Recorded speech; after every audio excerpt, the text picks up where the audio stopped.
This is Nightly Business Report with Bill Griffith and Sue Herrera. Stocks surge. The Dow has its biggest one-day gain since April, thanks to upbeat earnings and renewed trade talks between the U.S. and China. Walmart delivers. Amazon is put on notice as the world's largest retailer reports a surge in digital sales and posts its best revenue growth in more than a decade. 401k millionaires. There are a record number of them. But what happens if the market turns? Those stories and more tonight on Nightly Business Report for Thursday, August 16th. And we do bid you good evening, everybody, and welcome. What a difference a day makes. Stocks rallied across the board today on word that the U.S. and China will restart their trade talks later this month. Adding to the upbeat mood, those solid results from Dow Components Walmart this morning and from Cisco, which we told you about last night. You mix it all together, and you had a recipe for a big rally today. The Dow Industrials advanced 396 points just off their highs of the day to 25,558. The Nasdaq gained 32, and the S&P added 22. Bob Pisani has more on today's big gains. Turkey took a backseat today as traders focused on China and on trade. The Dow surged nearly 400 points during the trading day. It was its best gain since April, and believe it or not, it had one of its worst days yesterday. S&P futures rose overnight into Thursday morning on headlines that China and the United States might renew trade talks. National Economic Council Director Larry Kudlow later confirmed these headlines. Stocks saw an additional boost in the middle of the day when it was confirmed that a Chinese delegation was planning to head to Washington next week. The market's very strong reaction to these headlines indicate that concerns over China slowing down is a big mover of stocks. And anything that will lessen those concerns, like a removal of trade tensions, will move stocks up. Boeing and Caterpillar, two companies who get a large share of revenues from outside the United States, saw a boost during the trading day. Boeing also benefited from an upgrade from broker UBS. Other Dow winners include Cisco and Walmart. Both were higher on excellent earnings results. Walmart had its best trading day since November of 2017, nearly a year ago. Bob joins us now from the New York Stock Exchange. Nice tie, by the way. You know, we started the week out with concerns about Turkey and the Turkey financial crisis, and the market sold off. Then there were concerns about retailers, Macy's and Home Depot, even though they had good numbers, a sell-off. But today, a rally with talk of trade with China. This market has a very short-term memory, doesn't it? It does. But there is an overall theme here, and that is the market clearly moves the most whenever you're dealing with strong dollar issues and when you're dealing with trade and you're dealing with weakness in the global markets, particularly weakness in China. So look at Monday, down day, Tuesday, up day, Wednesday, down day, Thursday, up day.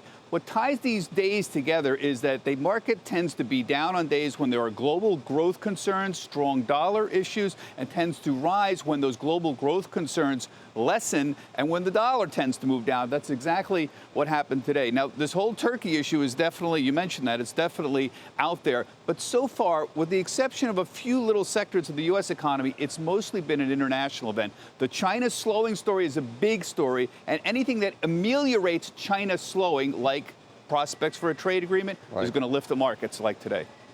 Bob Pisani at the New York Stock Exchange. Thanks for staying late for us tonight, Bob. Always good to be with you, Bill. As we just mentioned, the market got a lift on those hopes for a trade truce between the U.S. and China. This follows a standoff between the two countries that saw tariffs levied on billions of dollars worth of goods. And today, the White House gave us a glimpse into its strategy for those talks. Kayla Tausche picks up the story for us from Washington. More than 2 months since their last face-to-face, economic officials from Beijing head to Washington next week with more tariffs on tap as soon as Thursday, unless talks reach another truce. China's vice ministers of commerce and finance accepting a U.S. invitation to meet with the undersecretary of the Treasury, signaling lower-level talks than the two nations held before. White House economic advisor Larry Kudlow suggested the U.S. would have the upper hand. Business investment is collapsing in China, according to the numbers. Industrial production has fallen and now is plateauing at a low level. People are selling the currency. There may be some manipulation, but mostly I think investors are moving out of China because they don't like the economy, and they're coming to the USA because they like our economy. I'm not a China expert, although I'm boning up as fast as I can. I would just say right now their economy looks terrible. It's unclear what prompted the U.S. to re-engage China. Treasury is expected to update its list of demands for China, but Secretary Steven Mnuchin said previously China would need to make a serious proposal of its own. I've made perfectly clear that any time China is willing to seriously negotiate, and we're talking about a commitment to reduce the bilateral trade deficit, as well as to deal with technology issues, forced joint ventures, we're available anytime. Part of the White House's strategy, notch deals with allies and have them join the fight against China's unfair trade practices. Officials from Mexico are in town hammering out NAFTA details. Our commitment is to keep engaging and trying to do things. We cannot guarantee, but the effort is being made. And after a broad deal with the EU's chief in July, the U.S. and Europe will hold detailed talks beginning Monday. Progress with any major trading partner has provided a market boost, but there's no threat as formidable as China, which has signaled it would drag out a trade war past the midterm elections. Investors on edge hoping for, if not a deal, at least a temporary delay. For Nightly Business Report, I'm Kayla Tausche in Washington. We mentioned Boeing's strong performance today, but the best performer among the Dow components was Walmart. The world's largest retailer saw sales rise sharply as consumers spent more on just about everything. Walmart also upped its profit and revenue outlook, and shares soared more than 9%. Courtney Reagan takes a look now at what's driving Walmart's growth. Walmart's multi-billion-dollar, multi-year investments into its stores, website, and employees is paying off. The big box retailer reporting another strong quarter, marking the 16th straight quarter of U.S. comparable sales gains and 15th straight quarter of increasing store traffic. U.S. comparable sales are the strongest in more than a decade, thanks to a big rise in grocery sales.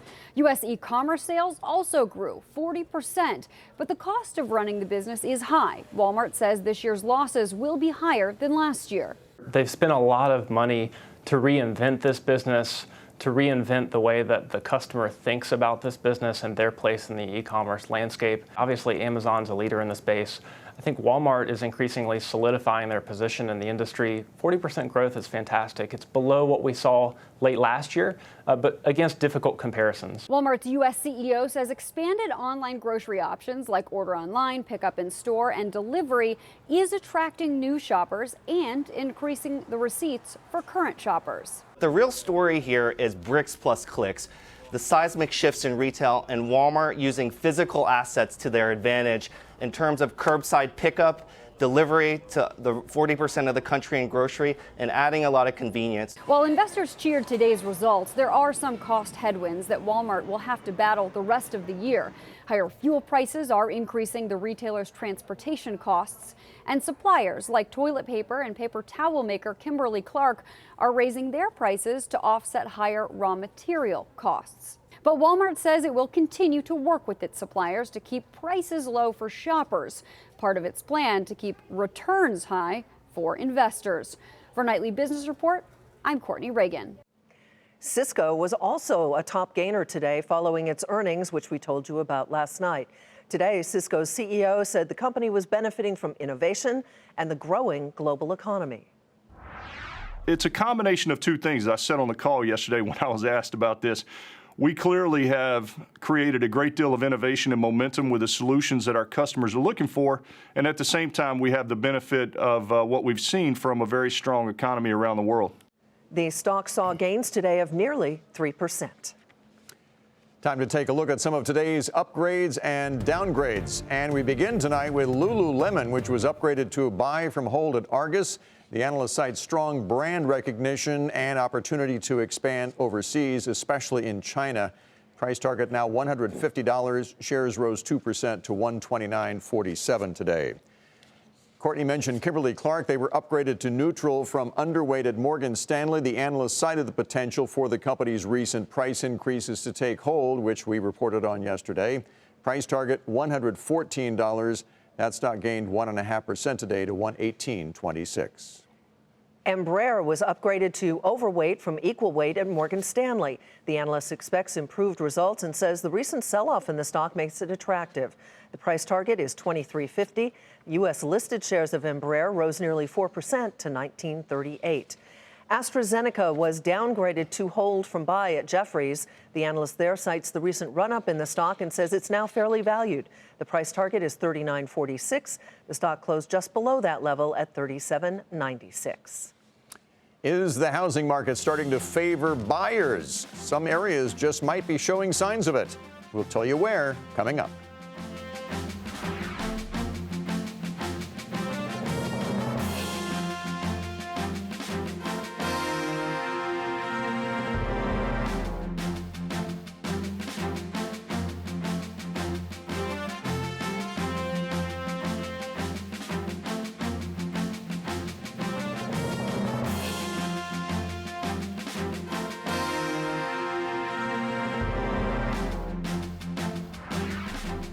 President Trump is calling on the Justice Department to sue the makers of opioids. During a cabinet meeting in Washington today, Mr. Trump asked Attorney General Jeff Sessions to bring a federal lawsuit against certain companies that supply opioids to hospitals. Several states already have filed similar lawsuits, which the Justice Department has backed. But the thought is that a separate federal suit would escalate the government's efforts to combat the growing drug epidemic. Separately, the Trump administration is also proposing that the pharmaceutical industry cut production of the 6 most abused opioids by 10% next year. Home construction in July was significantly weaker than expected. Housing starts rose 0.9% from the prior month, but economists were looking for growth of more than 8%. Some say the miss could signal fewer homes on the market in the coming months, potentially exacerbating the limited supply of homes already available for sale. And softness in the housing market may finally be giving buyers the edge over sellers. Diana Olick explains. It's not quite a buyer's market yet, but the tide is finally turning. Home price gains are shrinking and sellers are starting to come back down to earth. 14% of all listings in June had seen a price cut. That's up from a recent low of just under 12% at the end of 2016, according to a new report from Zillow. In addition, price growth is slowing in nearly half of the 35 largest metropolitan markets. Rising mortgage rates combined with several years of big price jumps hit affordability hard, despite very strong demand, especially from millennials.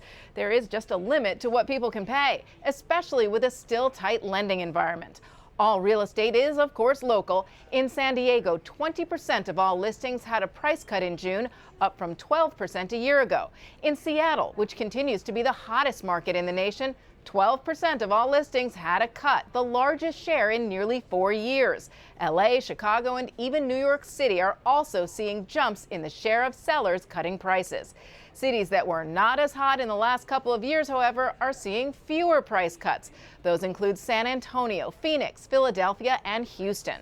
Prices have been so strong because of a critical shortage of homes for sale. Supply is increasing very slightly, but not enough. And the latest read on housing starts from the home builders was not encouraging. For Nightly Business Report, I'm Diana Olick in Washington. New developments this evening on Tesla and its CEO Elon Musk. The SEC is reportedly investigating whether Mr. Musk tweeted about taking the company private in an effort to hurt short sellers. Phil LeBeau is in Chicago for us tonight. Phil, what are the details? What are they going to be looking at?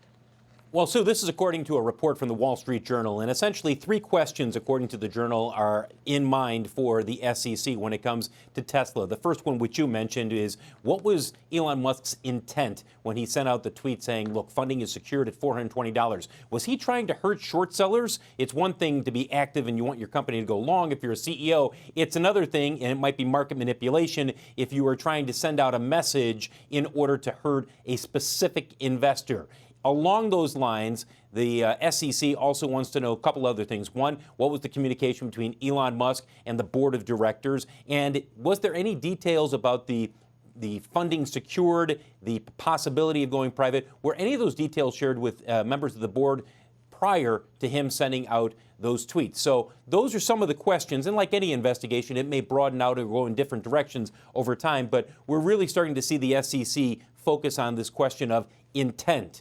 and the facts surrounding when Elon Musk sent out that tweet and the possibility of taking Tesla private. Quickly, Phil, but basically they're going to pit the board members against Mr. Musk because they're going to be asking how much they knew about the funding before he sent the tweet, right? Right. And look, the facts should be easy to find out fairly quickly. And also keep in mind, Bill, there is a long tweet trail from Elon Musk when it comes to his feelings about short sellers for the stock. Indeed, there is. Phil, thank you so much. Phil LeBeau for us tonight in Chicago. Bill? Elsewhere, the losses spiral for JCPenney, and that's where we begin tonight's market focus. The struggling department store chain reported a wider quarterly loss and lower sales. Penny also said it expects to report a loss for the full year as it discounts merchandise to get rid of excess inventory. And the company is still looking for a CEO. Remember, Marvin Ellison abruptly left last May to run Lowe's home improvement centers. He hasn't been replaced yet. JCPenney lost more than a quarter of its market value today, falling 27% to $1.76. That is an historic low. Chinese internet retailer JD.com missed both earnings and revenue estimates for the second quarter, even though sales soared more than 30%. But that was well below the peak growth rate of 60% registered back in 2015. The company is part owned, you may know, by Tencent and Walmart. Shares of JD were off more than 1% at $31.97. Activist investor Starboard Value has reportedly taken a 5.8% stake in Symantec. According to the Wall Street Journal, Starboard is pushing for operational changes to improve the cybersecurity software maker's profit margins. Symantec rose more than 4% today on that news to $19.41. The FDA has approved the first generic version of the EpiPen. The drug is made by Teva Pharmaceuticals. The approval comes right before the back-to-school season when EpiPen sales typically rise, and amid reports of shortages of the medicine. Teva did not say when its generic version would become available or what it might cost. Shares rose 7% to $24.11. After the bell, Nordstrom's earnings and revenue beat second quarter expectations. The same-store sales were up 4%. Analysts weren't even expecting 1%. Earlier this year, the retailer called off its plans to go private after a buyout price could not be agreed upon. Shares initially spiked more than 10% on the earnings report after finishing the regular session, up nearly 1% to $52.28. The same cannot be said for shares of Nvidia, which came under pressure after the close when the chipmaker beat estimates, but its revenue guidance was lower than expected. That sent shares initially lower by about 5%. They closed the regular session down $1.64 to $257.44. Well, here's some positive news for those saving for retirement. The number of 401k millionaires is now at a record.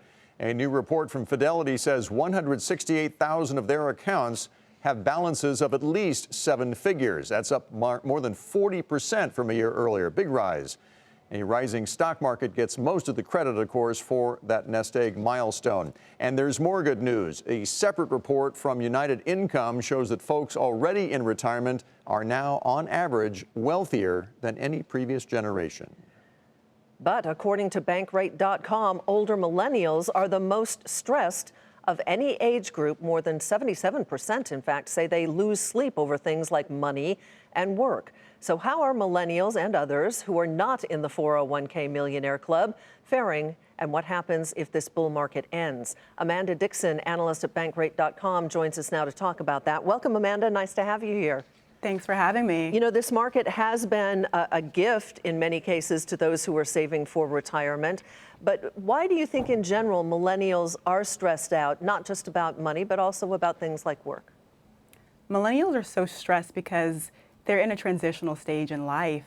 They're trying to advance in their careers and become financially stable. But this is all happening at a time where wages are stagnant and a lot of them are starting families and they just have a lot on their plates. You know, and it's critical when you identify that they are the older millennials, age 29 to 37. These are young people who came of age during the financial crisis 10 years ago, and they remember that, don't they? Absolutely. A lot of these millennials, they remember when their parents struggled financially, and so a lot of them have that mindset as they try to improve their own financial lives. Are you finding, or did your research find that they are actively investing in the stock market to either save for retirement or build up that nest egg? And are they, do you think, emotionally prepared if this market turns? What we've seen in our other research is that, surprisingly, about 41% of millennials don't have any retirement savings at all.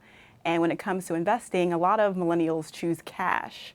So that could be problematic for them moving forward in the future. So I guess the traditional advice that boomers got when we were that age still stands today, to try and save as much as you can and keep it invested for the long term. I guess that's still the case, right? Absolutely. It's best to start aggressively saving for retirement, especially if you want to retire at an earlier age. And it doesn't hurt to begin as soon as possible, even if you have student debt. Are you finding, or did your research find, because wages have been starting to edge up a little bit, that they are able to save a little bit extra, or is inflation eating away at that? Right. What we're seeing is that wages are stagnant and inflation is actually wiping away wage gains. So a lot of people are still struggling to save money. Amanda, thank you so much for joining us tonight. Thanks for having me. Amanda Dixon is with Bankrate.com. Well, the world today has been mourning the passing of the Queen of Soul. Aretha Franklin was truly a legend in the music business. Her fame was global, and she paved the way for a number of other female artists.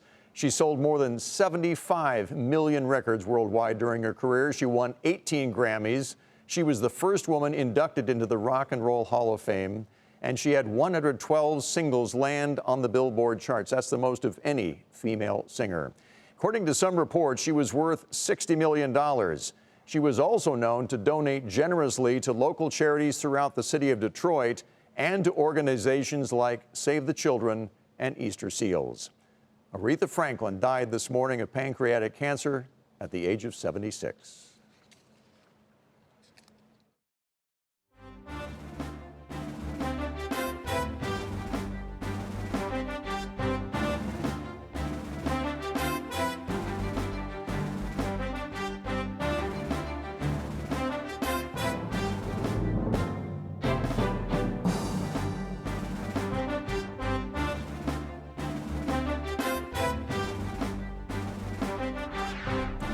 New York University is doing something no medical school has done before. It will make tuition free for all medical students, regardless of their financial situation. School officials are concerned that rising costs and increased student debt are pushing new doctors into other high-paying fields. NYU has raised $450 million of the $600 million needed to fund that tuition forever. Best Buy is buying a health tech company that focuses on older Americans. The electronics retailer is paying $800 million to acquire Great Call. This company provides connected health and emergency response services to more than 900,000 paying subscribers. And by the way, this is Best Buy's largest acquisition ever. Shares of Best Buy rose in today's session. Amazon reportedly wants to shake up the movie theater business. There are reports that the e-commerce company is looking to buy Landmark Theaters, which, according to its website, is the largest domestic movie chain focused on independent films. According to Bloomberg, no final decisions have been made and the talks could still fall apart. Speaking of Amazon, they could soon make the short list of candidates for the location of its $5 billion second headquarters even shorter. The company reportedly has told the 20 finalist cities that it would be making a second cut, and that cut could come soon. Scott Cohn reports now from another of the cities hoping to be on that list. That would be Los Angeles. It's the home of Hollywood. Glitz, glamour, and yes, says LA's mayor, a serious world-class business environment. Los Angeles is now the third largest economy of any city in the world after Tokyo, and we're almost the size of New York. We graduate more engineers than any city around, whether it's logistics, the creative capital, manufacturing, international trade. We think Los Angeles offers something that's very different than almost any city in America. LA is the only Amazon finalist on the West Coast, bucking the conventional wisdom that the company wants to expand far from its existing headquarters in Seattle. But the company hasn't said that, only that it wants a metro area with 1 million people, a stable, business-friendly environment, a place that can attract talent and creative thinking on locations. If there's one thing LA's got, it's creativity. The moment I heard about it, I said Los Angeles. City Council member Bob Blumenfield is pushing a site in his district in the San Fernando Valley, once the home of an aerospace plant. It's one of 9 potential sites in LA's official bid. If they're looking for brains, come to Los Angeles. We've got them.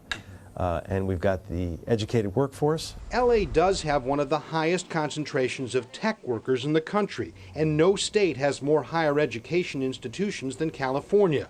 But it's also expensive, notoriously bureaucratic. California is in the midst of a housing crisis, even without 50,000 new Amazon employees.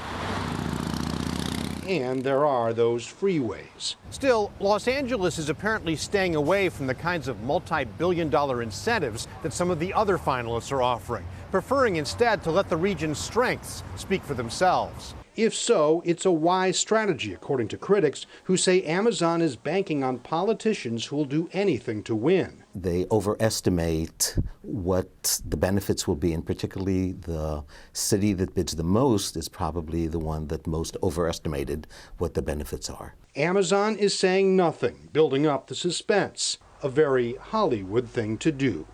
For a Nightly Business Report, Scott Cohn, Los Angeles. And before we go, here's another look at the final numbers from Wall Street. The Dow advanced 396 points, the Nasdaq gained 32, and the S&P 500 added 22. And that will do it for us tonight. I'm Sue Herrera. Thanks for joining us. I'm Bill Griffith. Have a great evening. We'll see you tomorrow.